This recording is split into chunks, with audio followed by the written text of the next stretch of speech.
Steel Curtain Network. ¡Pique the Pickens! ¡Pique the Pickens! ¡Pique the Pickens! Pittsburgh Steelers fans, welcome back to another Steel Curtain Network post-game show. I'm Jeff Hartman. The Steelers win 23-19 over the Green Bay Packers. We have a lot to digest after this one, but before we get to that, let's bring in our co-hosts. Dave Schofield, what's up, Dave? 23-19. We've got a 23-19. Sorry, that's my brother and I always point out that score, from Monsters Inc. But I shouldn't be shouting like that because I don't think my heart has slowed down yet. Can we get a non-coronary game? Finally, I was hoping we would get it this week, but obviously not because right down to the wire. Holy cow. I've always said this team's going to kill me one day. I didn't know it was going to be at age 40, but yet here we are. Let's get Brian Davis in here. What's up, Brian? Hey, it is so great to be here, fellas. I got to tell you, I don't care if it's a coronary game. I like the deja vu all over again with an interception to close the game in the end zone. Let's do that every week. I don't know. The flair for the dramatic is tough. I know that there's some people that might be joining us late. I think we have another stream set up. We'll try to get that deleted if it hasn't yet. But what we always do is we always talk about knee-jerk reactions to the game, and that's just kind of like our instant reaction. Now, if you haven't checked out Big Brosco's knee-jerk reaction article, you can go to steelcurtainnetwork.com right now. It is live on the website as well as my game recap, and you'll get his knee-jerk reactions throughout all four quarters of action. I'll go first here for once and say that my knee-jerk reaction was that this team, the peaks and the valleys are so severe. When I think about the offense and the offense moving down the field with ease in the first two drives and running the ball well and mixing in the pass and the run and scoring 2 touchdowns, and then it just falls off of a proverbial cliff, seemingly until the fourth quarter. And even then, it never really got back on track. It's just so dramatic, like the ups and downs. It is also exhausting. So those are my knee-jerk reactions from this game. Dave, what about you? Yeah, it's just every time you think you have this team figured out what they're going to do, they don't. They can't do anything in the first half. You got to really get going in the second half. That's not what happened in this one at all. Oh, the defense, they're going to step up and really get the stops throughout the game to help put this away. Nah, that didn't really happen. I don't know what to expect from this team every time they take the field. Yeah, it is really, really strange as to how this team finds ways to win. Like, it's unique every single week. It's just odd. It's just odd. But let's go to Brian. What's your knee-jerk reaction, Brian? My knee-jerk reaction to this game is simple. They play ugly. They win ugly. We want them to start running the ball and getting some traction on the ground, and that is what's happening. I am afraid that injuries on the defense are mounting up. It sucks that 2 weeks in a row, it looks like you lost an inside linebacker 2 weeks in a row. Mike Tomlin said last week, he's like, look, we're back to a normal linebacking crew because we had that luxury. Well, that luxury's gone now. Quan Alexander's gone, and it looks like he is.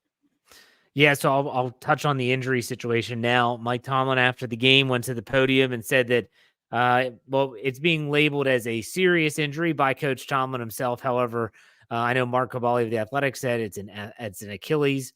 I'm assuming it's a full tear or a full rupture, technically, as they refer to the Achilles tendon, and that would be a season-ending injury, and that would be very, very devastating to the inside linebacker room. Other than that, Deontay Johnson suffered a thumb injury. Christian Kuntz was not, but that was a big focus on the game telecast on CBS, but he was not even mentioned by Coach Tomlin after the game. And also, you have the rib injury to Keanu Neal, which was sustained after his interception in the end zone and the return after that. Dave, go ahead. I was going to say, Adam Schefter just tweeted out a minute ago that it is a torn Achilles for Alexander, out for the year per source. So the Steelers are going to have, they're out of guys. You cannot have inside linebackers named Mark Robinson and Landon Roberts next to each other. Like, that is not going to work. They're going to have to try and be creative. It's going to be interesting. It's going to be interesting how they handle this moving forward, especially when you look at the upcoming slate of games and who they have in the AFC North. It's going to be very, very interesting. So let's get some super chats here before we get started with The show, Let's Get Kyle Smith, gives us $5. Its Steelers are 6-3, but you couldn't tell. This fan base is so tiresome and incessantly negative. There's no trust in the team. They'll pull it all together. There is not a lot of trust in the team. I'm going to be honest. There's a lot of fans out there that say they don't trust that they'll be able to figure it out. Dave, do you fall into that category? Well, I'm not as far as many do.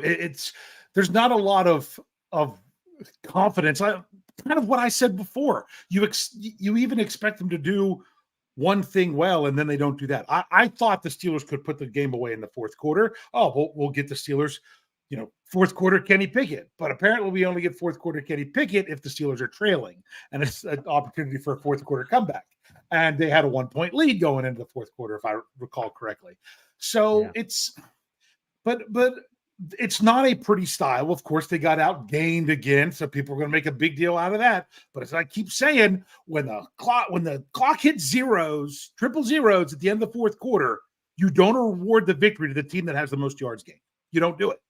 So no, it's not a pretty style of football. But man, they're showing over their last 18 games now where they are 13-5, and Kenny Pickett is 12-2 in games where he starts and finishes the game, that they just find a way to win one way or the other. Brian, what do you think about that? Do you believe that they'll be able to figure it out? Yeah, I mean, I believe every single week that they're going to figure it out. I actually picked them in this game, and I haven't been picking them a lot lately because I needed to see something. I'm starting to see something. I'm starting to see a team take shape.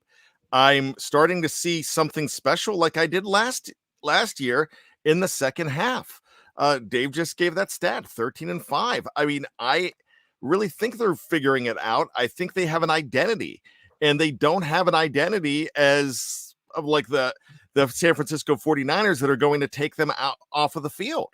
I mean, blow teams off the field.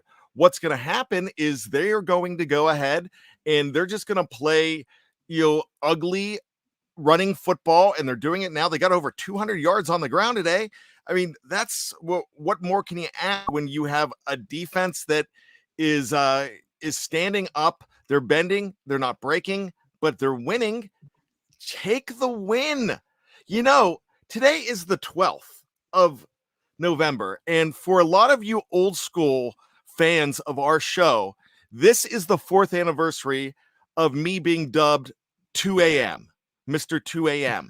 This is the show. It was on the 12th because that game was on the 14th where I came out and said that. And yeah, just take it, baby. Just win. Win ugly. It doesn't matter. Just win. It's 2 a.m. for the Steelers. There you go. Let's get to some more super chats. Topher Daniel gives us $1.99. The running game had their best performance. The exclamation points are absolutely needed there. Thank you, Topher, for the tip. We appreciate it. Let's get to Andrew Palladino. He gives us $4.99, said we had arguably the greatest start in 3 years and stall out to become the 2023 Steelers. It's always so hard. That's what she said. Commentators were poop. That's Andrew Palladino. So, very good, Andrew. Thank you. And I don't mind Ian Eagle, to be honest with you. I don't. He does a ton of Steeler games, it feels like. I don't know. Let's go to Knight Rider 16. He said, okay, so if we're going to say Pickett is fine because he's 13-5 in his last 18 games, can't Mike Tomlin use that as a reason to bring Canada back next season? It's interesting.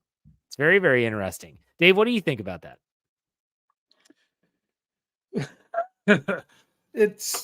I'm sorry. I was reading Brian's message that he needed to step away for a minute. So it's just basically saying if we're going to use the Kenny Pickett is winning games, couldn't Mike Tomlin say, well, if that's the case, we're just going to bring back Canada next year?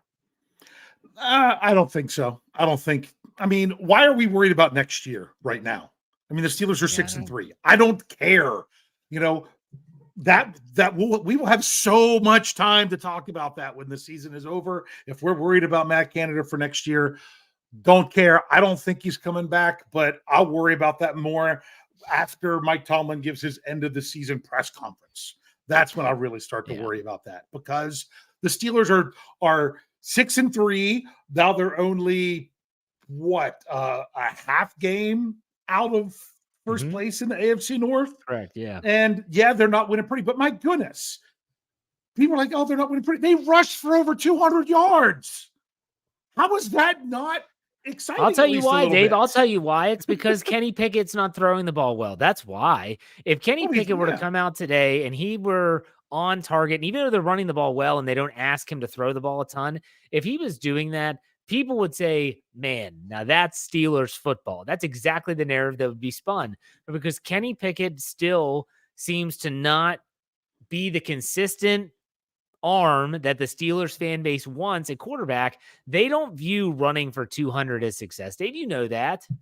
But, you know but that. I mean, my goodness. I understand your point, but I'm just saying what they're saying. The offensive line in the run game was fantastic. They rushed for over 200 yards. If you're going to have a day that your quarterback is having more issues than even some other games, then you have it on the day where you rush for 200 yards and still win the game. No, I agree 100%. I agree 100%. But I'm just saying the fan narrative. Yeah. When you said they rushed for 200 yards, when will you all be happy? I'm telling you when they'll be happy. And that's when Kenny Pickett has a game where people are like, we finally see him put it together for 4 quarters because we haven't seen and it it looked yet. like this could have been it with those first 3 drives. But then we just wanted more of the same the rest of the time. And therefore we didn't get it, so we're not as happy. I mean, bottom line is Steelers fans only really care about if they scored a bunch of points in the fourth quarter and what happened the most recently, which is really, really kind of dumb if you think about it. It didn't matter if the Steelers scored a bunch of points, still won the game. Oh, they didn't score a bunch in the fourth quarter. Oh, this team is terrible. Oh, what are we going to do? But yet when the team scores 14 points in the fourth quarter and wins the game, oh, look, everything's great. Okay, it's more than just that. I think that in today's day and age with social media and things like that, the fan base, they want the team to win, but they also want to be able to have a win that they can then go out and say, haha, look, we didn't just barely beat a team that's now 3-6 in Green Bay, but we went out there and we did it in a way that now we can say that we are legit 6-3 team, where I think a lot of people look at the Steelers now and say, they're 6-3, but they always have that but there. That's tough. But let's get to these super chats before we get into the offense. Tom Plays Games, or Tom Muir. He gives us $6. Says $1 per W. Strong defense and strong running game gets it done. Here we go, Steelers. Here we go. The defense gets it done when it matters. We'll talk about the defense. There's a lot to discuss there. It's insane what they're doing, if I'm being honest. Let's go to Justin Gall. Gives us $4.99. Defense selling out on the run is a winning formula, as annoying as the cardiac arrest finishes are. Like I said, the defense is absolutely something to discuss. We'll get to all that. Let's start on the offensive side, as we always do, and with the quarterback, like we always do.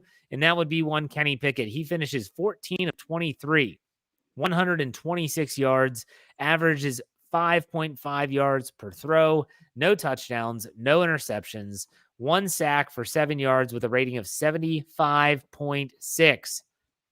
I'm just curious, if you were giving Kenny Pickett a grade, we don't do this anymore, but if you were, Dave, what grade would you give him? Oh, I would probably give him 126 yards for the game. I'd probably give him a C- or a C. He didn't turn the ball over. Yeah, there was almost the interception that didn't get the ball. And yes, that probably was a backwards pass. If they would have called it that on the field, there's no way they would have overturned it. Honestly, I think I know why they didn't overturn that call. I think they didn't overturn that call because if they would have overturned it, they still wouldn't have been able to give the ball to the Packers because they blew the whistle well before they recovered it. And rather than to admit their own mistake of blowing the whistle, they just let the play stand. And it did cost. The Steelers would have been pushed back even farther if that would have been it. But I don't know. Bottom line is they don't want the officials to look bad because they do plenty of that on their own, looking bad without New York covering for them. Anyway, sorry. Done with that one for a second. I'll get off my soapbox. But no, he did not play well. The best thing you can say is that he didn't kill us.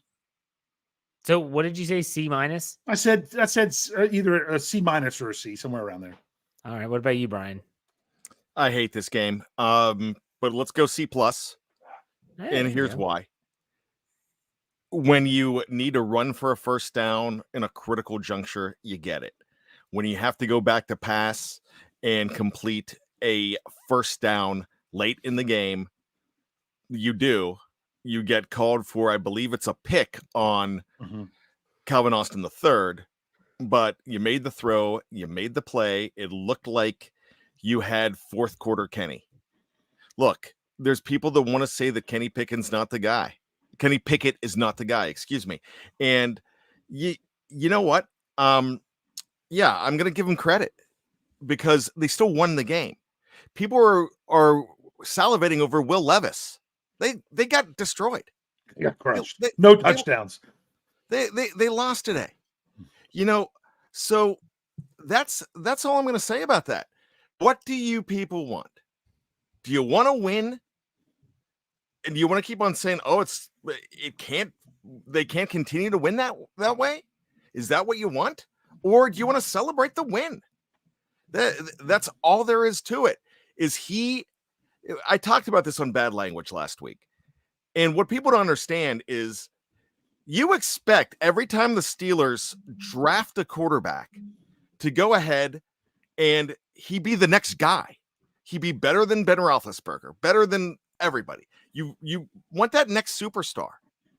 It's not all the time that you're going to get that. Kenny Pickett is winning football games for your team. And that's it. He's winning football teams. I would love to have a guy like CJ Stroud. But here's the thing. CJ Stroud was the second pick in the draft. Yeah. And I don't want the Steelers drafting that high. The Bryce Young is not great right now. And he was the first pick in the draft. They were in the market for a quarterback there. They took one, and he's winning games for you. He's not throwing crucial picks. Sure, they got away with some stuff. But yeah, I'm going to celebrate when he goes ahead and is smart enough to go ahead and go for that running play, to go ahead and move the chains. He still did it. Am I calling him better than Ben Roethlisberger? No, I'm not. But my gosh, this is who you have. This is who you have. They're winning. I can't expect anything more right now. If he goes down and you get your wish and get Mason Rudolph, if he goes down and you get Mitch Trubisky, oh my gosh, it's going to be worse. So for me, I have to separate, like, when we talk about a specific player. So we're talking about just Kenny Pickett. Like, we're not talking about the team in the overall win or the offensive scheme. Like, I'm just looking at that individual player. I'm giving him a D, and maybe borderline at D minus, because what I'm seeing from Kenny Pickett is that when he drops back to pass, I don't see anything that even resembles a confident quarterback. I mean, you see it they're talking about it on every single broadcast, not just last week on Thursday Night Football with Kirk Herbstreit, this week. And it's just like, he just doesn't seem to be comfortable. He doesn't seem to be confident. And for the first time, it's not because of the offensive line. He didn't get hit a bunch. He only was sacked one time. I know he got sacked a second time, but it was negated by a defensive penalty.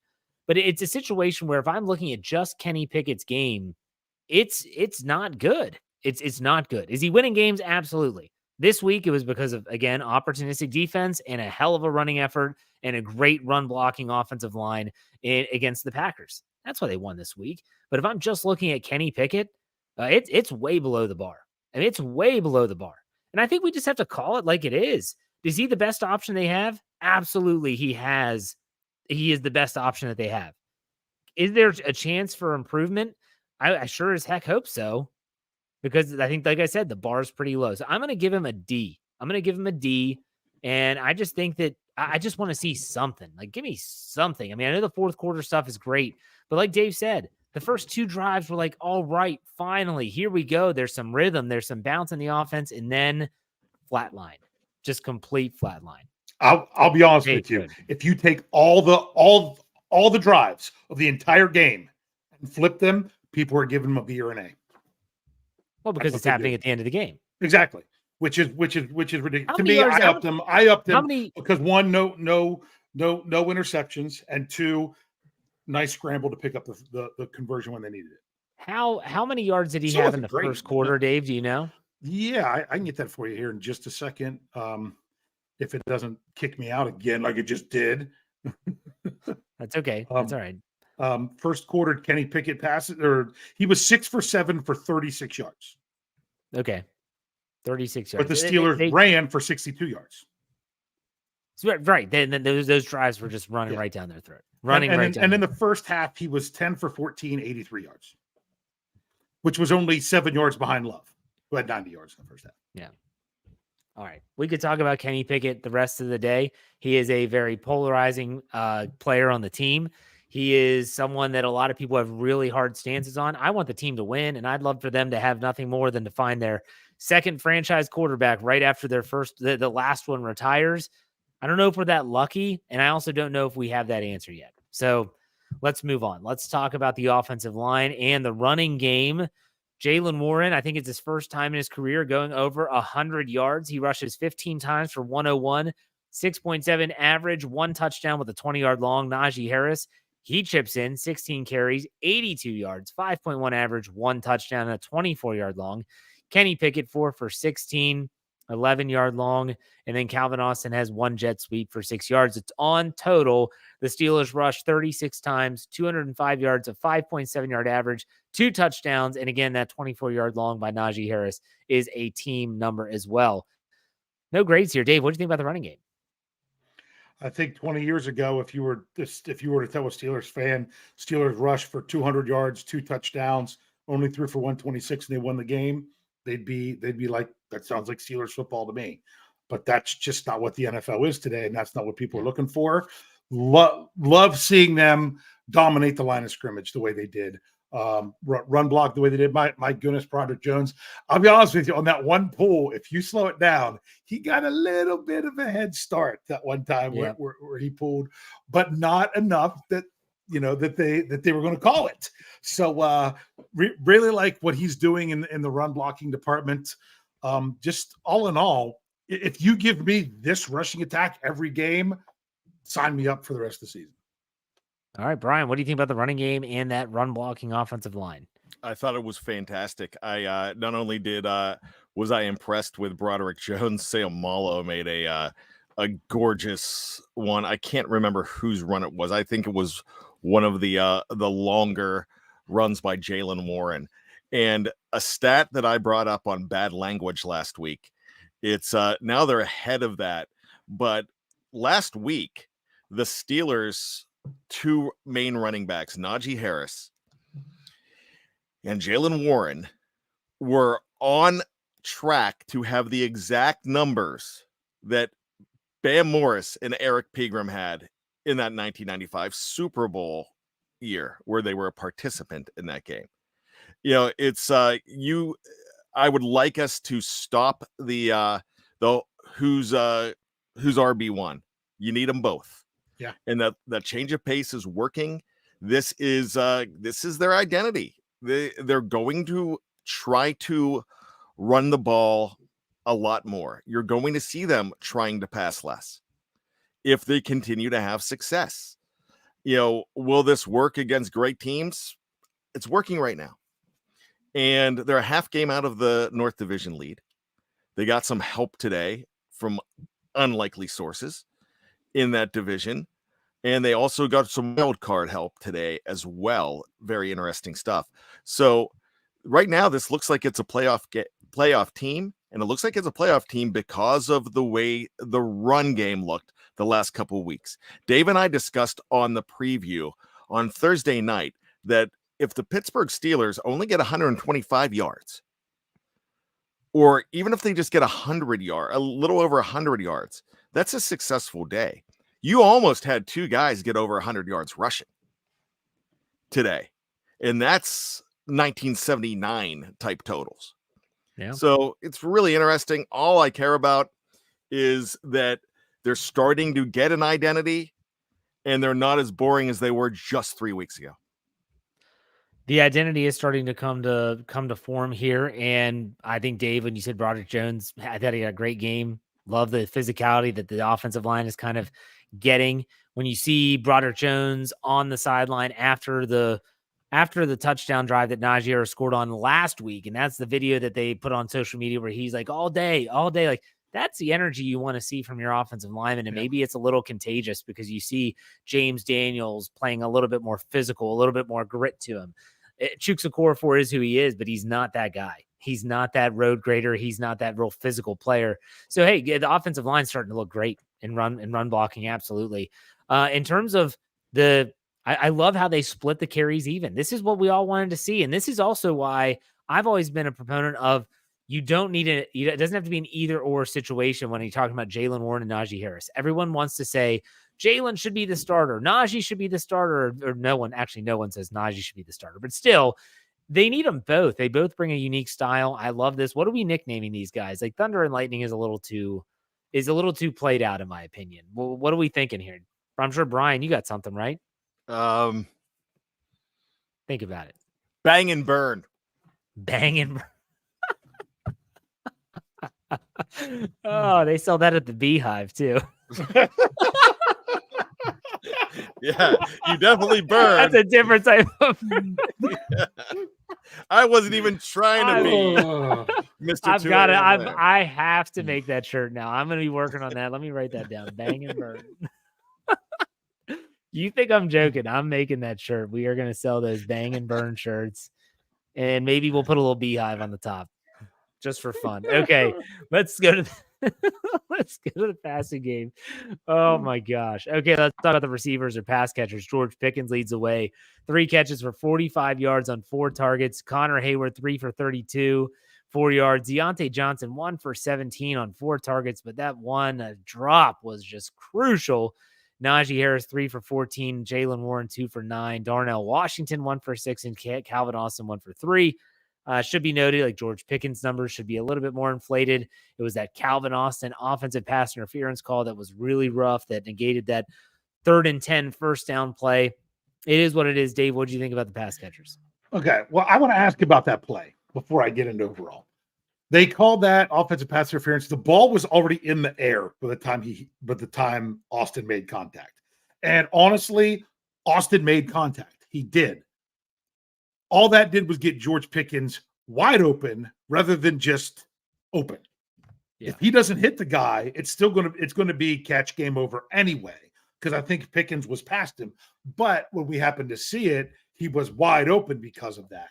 So it was kind of a shame that happened. And you can't, and some people are like, that was a terrible call. He ran into him. He did. And they're not allowed to do that. So they're going to call that, whether or not they should. Right. That's your argument more than anything. But overall with the pass catchers, that one to Deontay, was that a drop or did the guy have his hand in there? I couldn't really tell on that one. I mean, it was a contested catch, but my gosh, it hit him right in the hands. Yeah, not the one bouncing around. That's a whole different one. No. I'm talking about the one that was a back shoulder throw where, yes, his hands are in the vicinity, but I mean, it hits him right in the hands. Yeah, you got to make that catch. I think the pass catchers overall did a nice job. The bigger problem was the person getting the ball to the pass catchers and some of the reads that he was making in those situations. Yeah. All right, let's go to Brian. Brian, what did you think about the pass catchers? Here's the thing with the pass catchers for me. They have a great bunch of opportunities in this game? No, they didn't. But I think they could have made their quarterback look a little bit better if they caught some of those balls. Look, we've already talked about how people are disgruntled with Kenny Pickett. I'm not going to say there's no reason not to be disgruntled with him, but he also didn't get some help on that DJ ball. That was contested. I thought he should have had it. Yeah, he still should have had it. Is there one that did Connor Hayward make a drop too? Did he go ahead and commit a drop? I don't think so. Yeah, I'm not sure.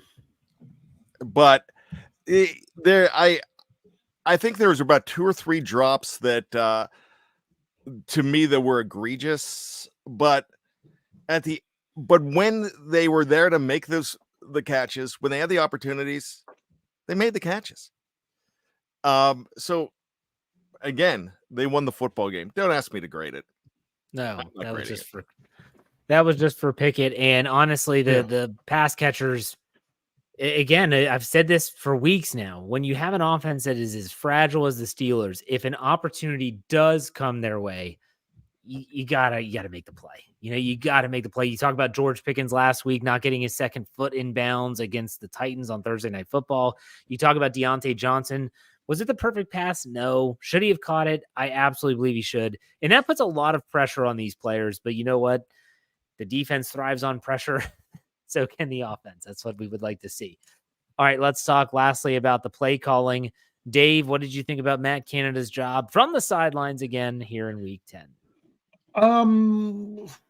Some of those, it's really hard to tell if no one was getting open or not many people were getting open on those routes because Green Bay was playing such good defense or it wasn't good route combinations. I can't tell you which one it was because unless you can see the full field, it's really hard to tell that. Remember, Green Bay is a top 10 pass defense. Now, they were missing their number one defender in the secondary, but then again, so was the Steelers. So that's I'm trying to remember what it was I was talking about in the first place. Matt Canada's play calling. Some people I know in knee jerk, Rich didn't like the bootleg call. I actually and says well, that doesn't work. It's been working like crazy the last couple of weeks. They've been doing a nice job on the bootleg, but that one, the Packers had that covered perfectly. So I understand why that happened. The fact that no one was open a lot of the times, it felt like, was that either because we couldn't see people were open and Kenny was throwing it, was predetermining what he was doing, like on that Jalen Warren one. I don't know if anyone else was open.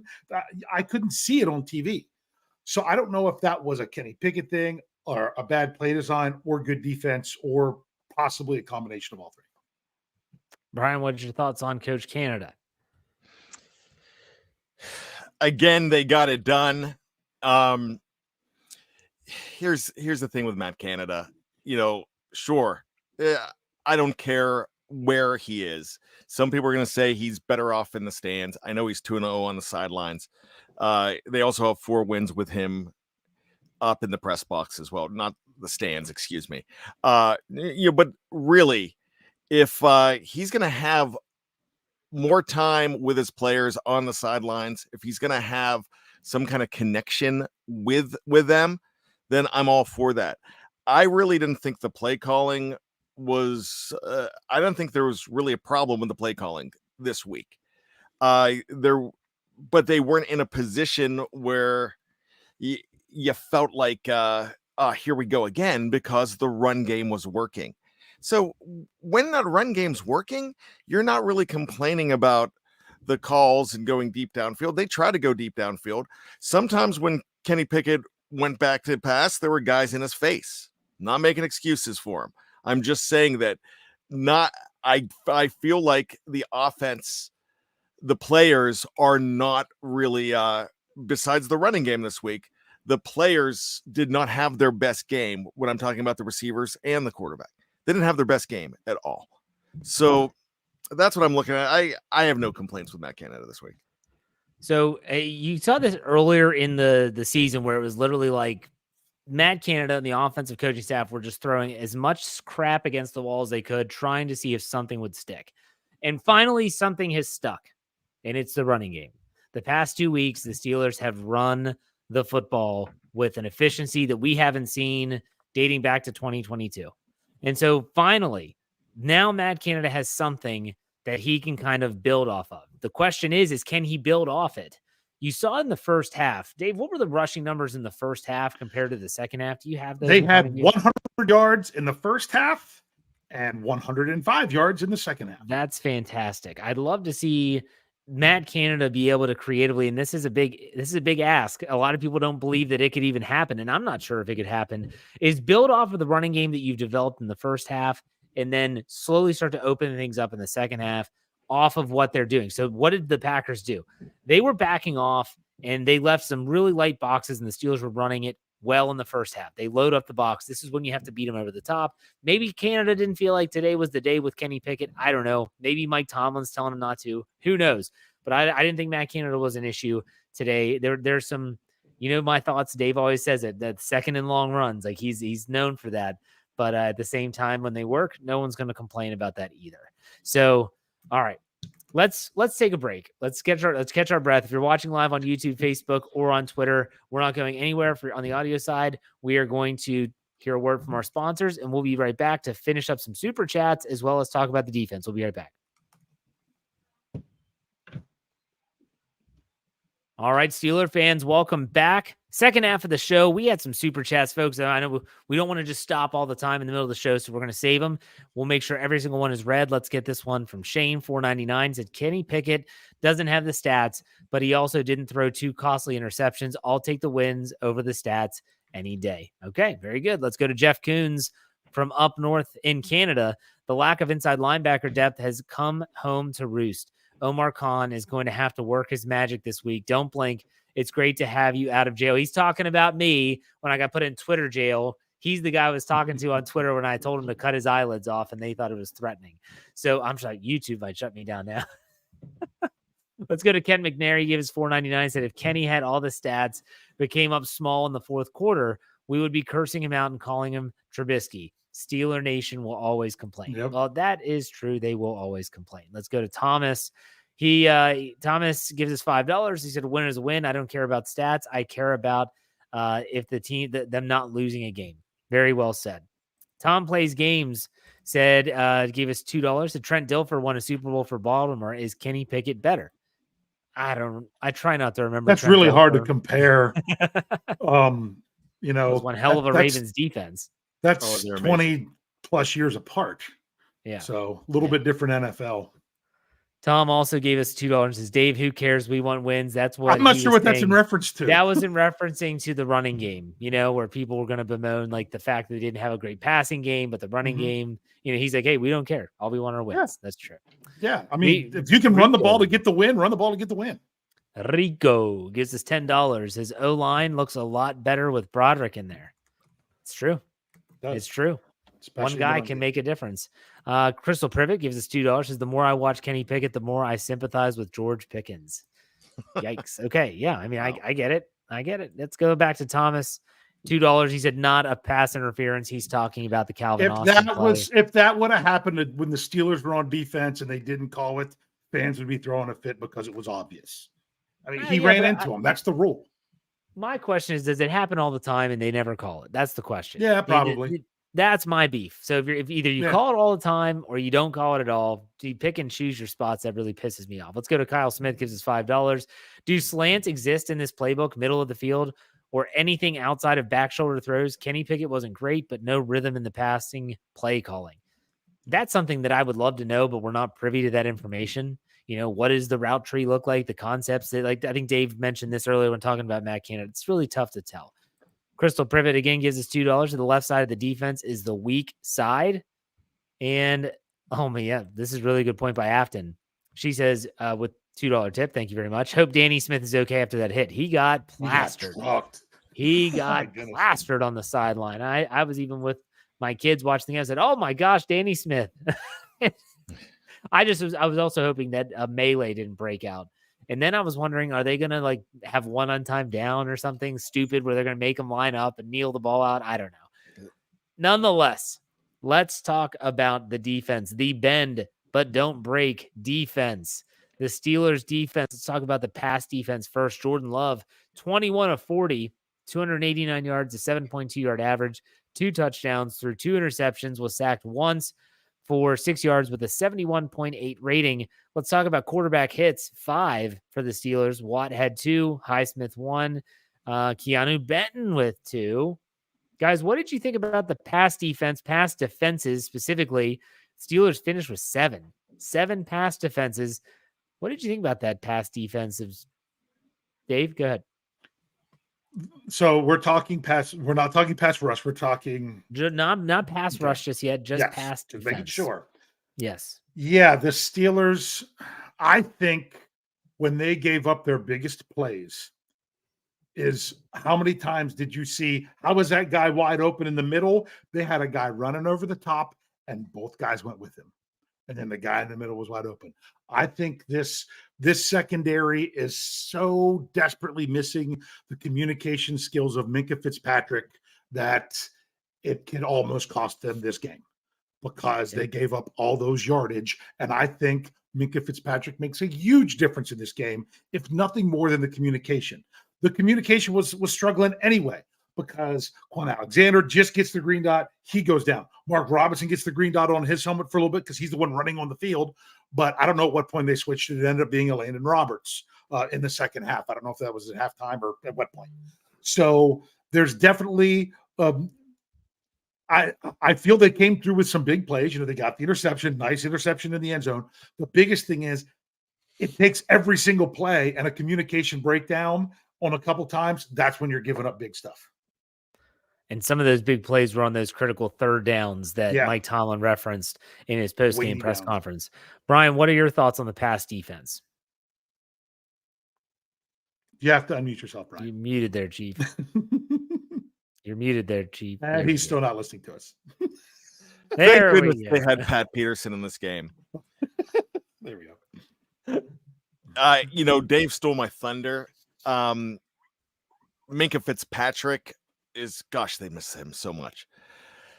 But as far as everything goes with, I just mentioned Pat Peterson, and now I'm all discombobulated. But I will say that when this pass defense was good, they were very good. When they were bad, they were dreadful. I mean, there were guys all alone, and it was like chickens running around sometimes with their heads cut off, and it just looked like pandemonium out there. So yeah, it's when you lose a superstar like Minkah Fitzpatrick, you're gonna feel it. When you lose Quan Alexander, you're gonna feel it. I like the fact that they were putting some heat on him. I will say if I make an excuse for the defense for one of those long balls, that ball late in the game, I don't even know how. I mean, he just flung it. Jordan Love just flung that ball. I mean, he threw up a prayer and it was answered because I don't even think they were expecting that ball to even get in the air. It was just really weird, but Levi Wallace is a liability. Yeah, he really is. But he's who you have right now too. And I don't know who's better. James Pierre is not better. No, you don't have it there. Patrick Peterson had two major plays in the game, and the one that became the pickoff on Keanu with Keanu Neal bringing it down. That was a nice play because he batted it in his hands. Even though this was a special teams play, if you don't have Patrick Peterson going and blocking that kick, this is a tie game. This game goes into overtime where anything could happen. Yeah. Well, because I'm sorry. I thought you were the difference between 4 points, and they've had this so much this year. The difference between 4 points and 3 points, they had it against the Ravens. They had it against the Titans. That makes a big deal, and the Steelers have feasted on having more than a 3-point lead in crunch time. I think there are a lot of people that are like, what about Darius Rush? I mean, talk about a step backwards. The dude was inactive today. Yeah. Like, he was inactive today. So for all those people out there that are wondering, is this guy going to be maybe, Brian said it, James Pierre's not better. No, I'm not saying that he is better. And obviously his special teams prowess gets him a helmet over someone like Darius Rush. But man, the secondary can struggle at times, but then they seem to always come up with the big play when it matters the most. Patrick Peterson obviously had a great game showing up, and we've been waiting for some of these performances. Keanu Neal, gosh, that guy gets his 4th interception of his career, and he gets injured on the return. Like, go figure. Like, that's kind of some of the stuff that happened. Nonetheless, okay, good job on the secondary side. Let's talk about the pass rush. Mentioned the quarterback hits. Not a lot of sacks, only one. I don't know. This game, if I could give you an example of what I thought it was like, it felt a lot like Houston, where they were not allowing the pass rush to get close because they were getting the ball out quickly. The misdirection run game freed up some of the pass rushers and slowed them down. What did you think about that, Dave? Yeah, the pass rush wasn't getting home. It's what I said on the preview. I'm like, oh, they're having problems on the offensive line. They didn't have any of their offensive linemen inactive that were all questionable and everything from what I could see.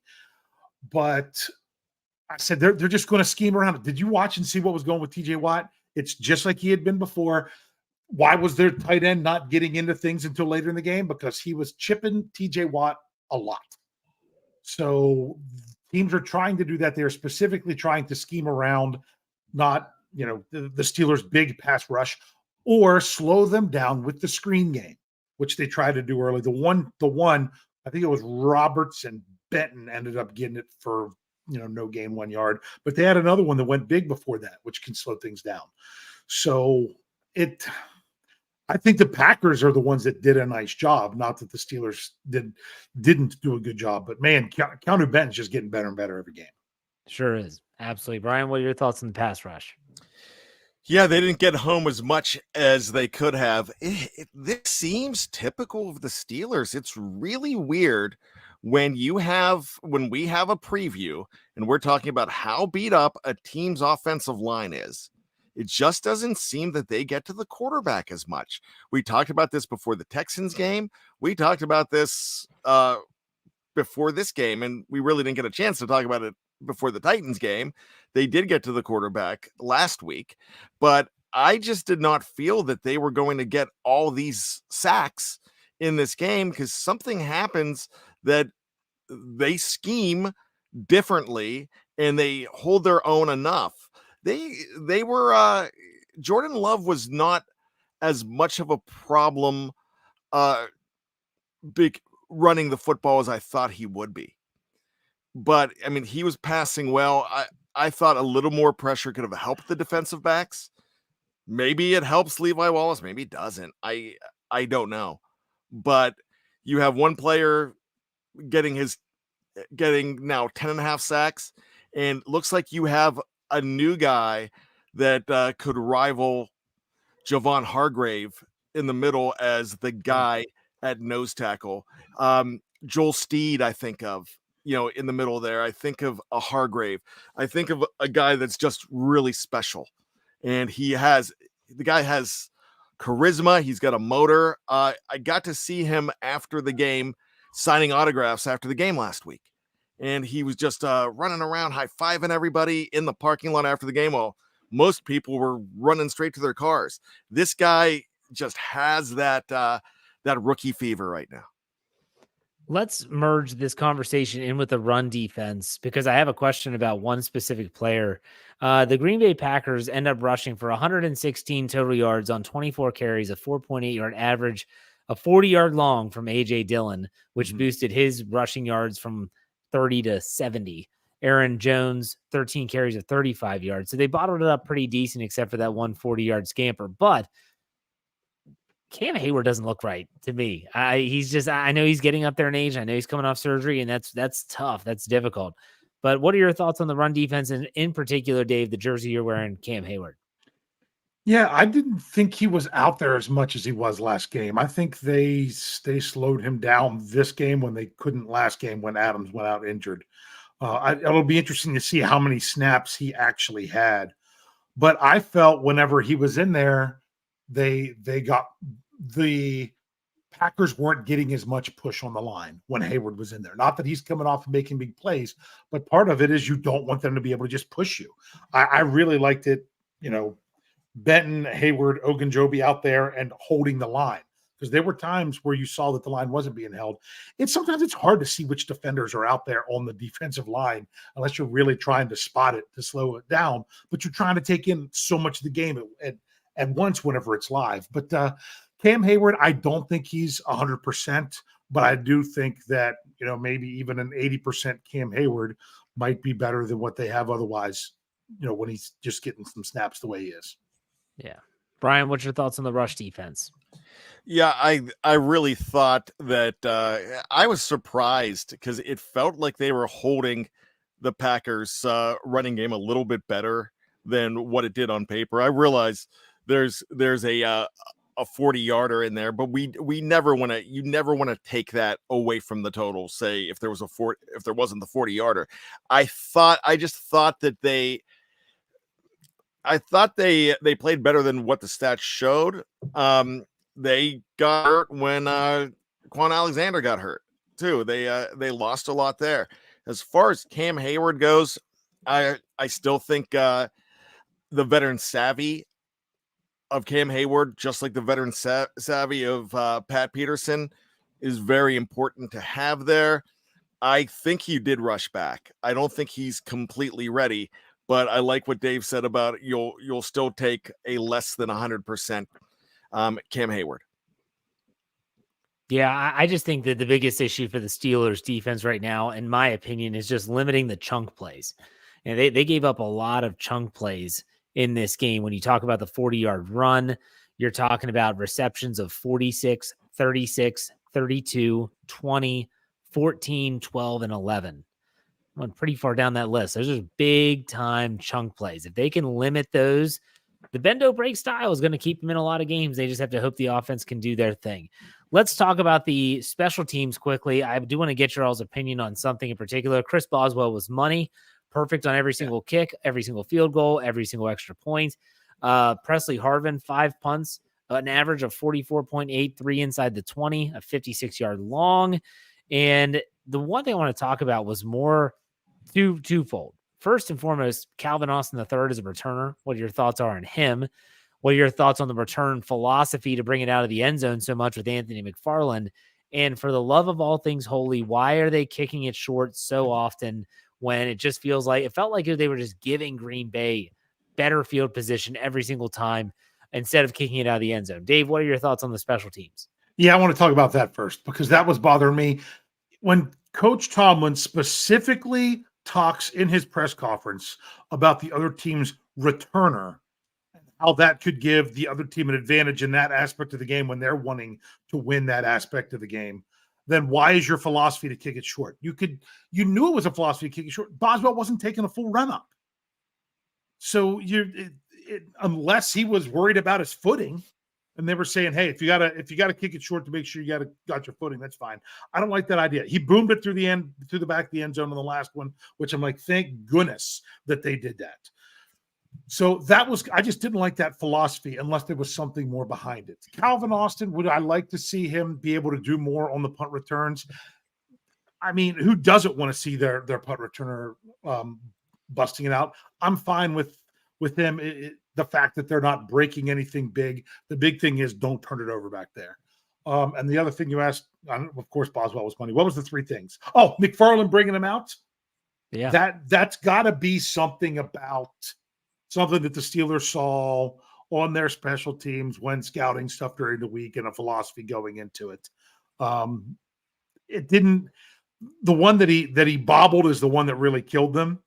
But other than that, it wasn't. If you don't get to the 20, it's a problem. I'm even okay if you just get to the, between the 20 and 25. Those few yards isn't going to kill you. My bigger concern is if they're going to give it to you at the 25 and you don't have to bring it out, those refs love to call penalties when you bring the ball out and you don't have to. And then that would really set you up deep. Luckily, this crew didn't do that. So I'm fine just getting the ball at the 25 if they can. Yeah. Brian, what's your take on special teams? Excuse me. Man, I almost feel like the NFL is trying to just get rid of special teams altogether. When I say special teams, get rid of the kickoff return altogether. And it feels like everything that's happening, especially with this fair catch deal now, it just feels like it's just being minimized and it's trying to be phased out. I think across the league, I don't think you're having kickoff returns like you used to. It seemed like there were a lot more kickoff returns for touchdowns throughout the league than there are now. I don't know. Is that a Stat Geek thing? Is that something we look at, or are the Dave's like, I'm not doing the research on that. Well, no, you're saying the number of returns, the returns for touchdowns. I don't think I think that's kind of gone by the wayside. I really enjoyed. You always enjoy how somebody can go ahead and change the game with one return, especially late in the game. And it seemed like Green Bay had that going with Nixon. And I thought the Steelers just don't have it, but I think that's a team philosophy right now. Like what Dave said about them saying about McFarland, they might have noticed something on tape, but I just feel that it's not a crucial part of the Steelers game, that they're not putting a priority on it. Yeah, it's going to be interesting to see how that plays out. Chris Boswell is money in the bank, though. That's all I got to say about that. Yep. All right, let's finish up with the super chats and we'll get to final thoughts and move on. Oral Richards gives us $5. His Steelers are quarterback deficient. Need to draft one early, not even close to CJ Stroud playoff maybe, and out week 1. Okay, it's an interesting take. Let's go to Justin Gall, $9.99. Can we give up more yards on first and second down because 3rd and 8+ were dead in the water? Yeah, they struggled sometimes on 3rd downs. I think it's their defensive philosophy in those positions. Yeah, I guess so. Let's go to Thomas. He gives us $5. Congratulations to TJ. 2nd most sacks in the first 100 games since stats were official statistic. He passed his brother. He's got 88 now. I think Reggie White has like 100, some absurd number. Yeah. Chris G gives us $2. Is Anthony Barr still out there? Is he an option? Shoot, I don't know who's out there at this point. The trade deadline's long gone. The Steelers are going to be digging at the bottom of the barrel, we'll put it that way. And last one here from Andrew Palladino gives us $9.99. He said, I'm so happy they won, but a win is a win for what? To just win means the bar is set to mediocrity. Winning small is only sustainable for so long. Let's see how they fare against the elites. Well, we'll see. They've got some of those coming up. So we'll check on that. But I want to tell everyone before we get to final thoughts to make sure you're checking out SteelCurtainNetwork.com, as well as all of our podcasts on the Steel Curtain Network, those that are not on YouTube, Facebook, or on Twitter. That's Brian's Bad Language, Dave's Stat Geek, My Let's Ride podcast. Check them all out. But let's finish this up with final thoughts. Dave, go ahead. Yeah, you got to remember at times that it's what you're doing each day. Like the Steelers went out there and played the Green Bay Packers today. If they played the Green Bay Packers on a different day, maybe the Packers aren't making some of those really nice throws that they're making in the first half for their touchdowns and things of that nature. Maybe Kenny Pickett has a better day at another time. I know some people are like, well, we just haven't seen it yet. I mean, we have at times. You just don't see it as much as you want to. Bottom line is the Pittsburgh Steelers played the Green Bay Packers today. They didn't play an elite AFC team today. That's not who was on their schedule. They played the Green Bay Packers today, and they won. Next week, they'll play the Cleveland Browns in Cleveland. And it's how they play on that day and how the Browns play on that day that will determine on who wins that game. So for me, you've got to be playing your best football towards the end of the season. And the Steelers, I don't think are anywhere comfortable with saying they're playing their best football. They're not. It was their best rushing performance that they've had in a long time. Yes, but they're still not playing overall their best football. They need to keep working towards that goal and continue to win as many games as you can along the way to put yourself into consideration at that time. So we can talk all about what the Steelers would do in the playoffs today, but I'm sorry, the playoffs aren't in the middle of November. They're in the middle of January. So in the next 2 months, if the Steelers can keep winning and get there, that's what's really ultimately it's going to come down to. Well said. Brian, final thoughts. Let's look around the AFC North before I get to my final thoughts, because that's a part of my final thoughts. The Cleveland Browns winning today, I was shocked because I didn't get to see the win because I was preparing for this show and listening to the post-game press conference.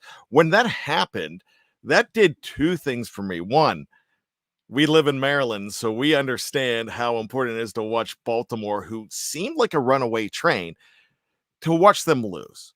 Also, it has the Cleveland Browns hosting the Pittsburgh Steelers, not trying to stop a losing streak. And I like the idea of that as well. I usually like the Steelers going to play a team that hasn't just lost.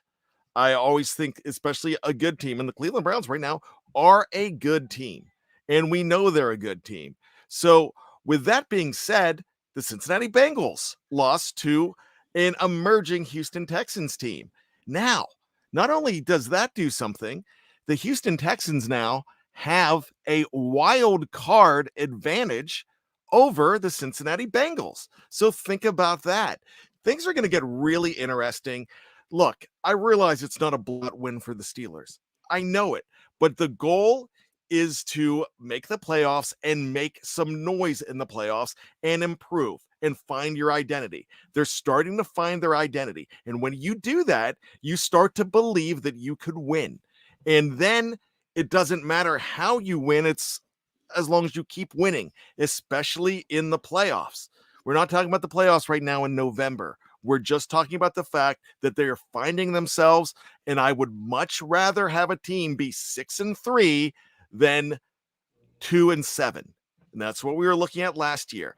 At the very end of that season, on week 18, we were looking at a Pittsburgh Steelers team that came a very bad horse collar call on the New York Jets against the Dolphins from making the playoffs. So I would rather this team be looking in front of them to just keep on winning than having to look around and say all these scenarios got to happen to get in. So the last thing I'm going to say about this entire thing is this is your Steeler team. They can't make trades right now. They can't get rid of anybody. You've got to trust that they have the right personnel in there, and I think they do. They've got to win with the guys that they have because you can't make a change right now. So with Kenny Pickett, we got to get on the road, the boat and row right now. We just have to hope he continues to get better. And I will take the threat of a fourth quarter Kenny as being a threat to so many other teams because we didn't have to see a fourth quarter Kenny as much. But when you thought you had to today, he was starting to come alive. It looked like he would have come alive late in that game. We just don't know because it was the rare thing that they had a lead going into the fourth quarter. We'll see what happens. I'll stick to my optimistic take here. And, you know, sometimes for those of us, like the three of us on the screen right now or in your ears, we hear so many of these narratives on a daily to weekly basis from the fan base. Anyone remember the one about the Tomlin loses to bad teams, you know, at home and trap games and all this stuff? And that would have been this game. Like that would have been this game, but they didn't. They found a way to win this game. Go back to last year, that 2-6 start before the bye week, like Brian mentioned, it was bad. The Steelers are 6-3. So unless we're not going to improve at all, and I say we, I'm not talking about, you know, I'm not a part of the team, but unless the Steelers are not going to improve in any shape or form moving forward, I'm going to trust that there's going to be some incremental growth and that they're going to be able to get some players back like Minkah Fitzpatrick, maybe Pat Freiermuth, and maybe they're going to start to make some changes in terms of philosophy and things like that and see some changes in terms of results on the field.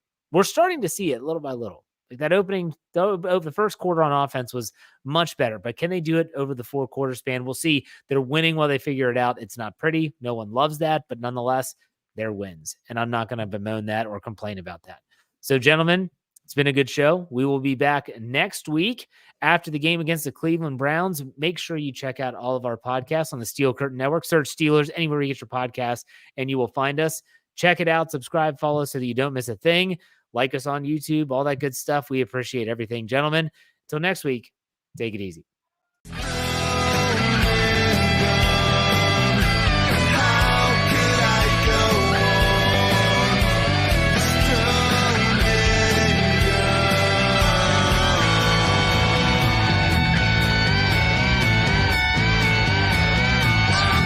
Steel Curtain Network.